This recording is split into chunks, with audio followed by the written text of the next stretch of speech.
what we see.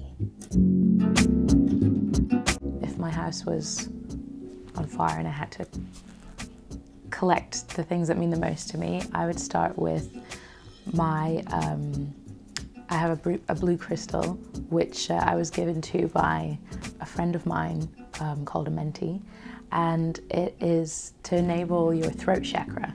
So it gives you confidence to speak, and it gives you confidence in your voice. And I think if everything I had was suddenly gone, I'd need my voice to one, express what I needed, and to find a community, I guess. So I feel like my voice and having that empowered is something that's very important to me. Number 2 would be, well, beside my bed I have little trinkets, I guess, which represent each member of my close family. So my sister, my mum and my dad. My dad is from Zambia, and he's a very emotional man, but it's not expressed in words.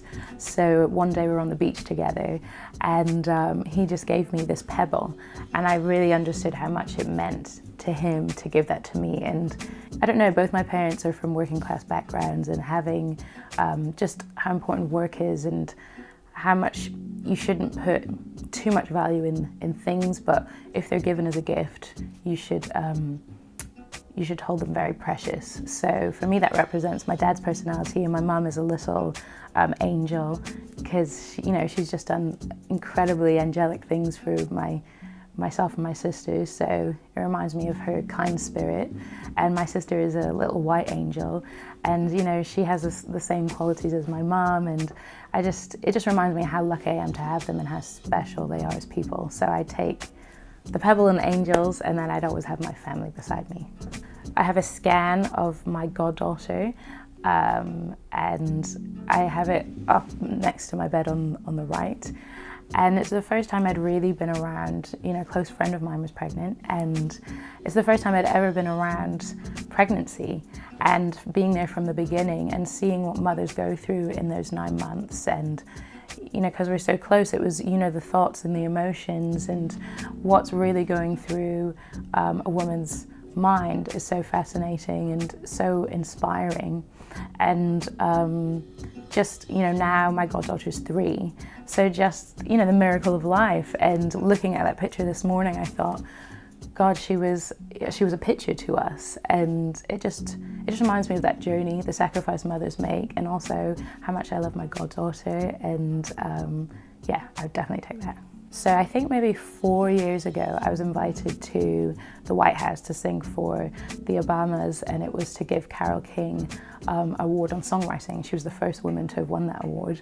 At the end, we got a picture with Barack and Michelle, and, you know, just looking at the picture reminds me of a certain era of hope and of progress in the world. And you know, now the current times we're in, there's a lot of divisive things going on to try and bring people's confidence down, but when I look at that picture, I'm reminded that there was this incredible wave of hope and change and energy which we can get back to. And I guess just looking at that picture will give me hope in a brighter future. My final thing would be my lyric book. Words, language and writing has been an important part of my life since I was very young, and I just love that it costs nothing to write and it costs nothing to use your mind.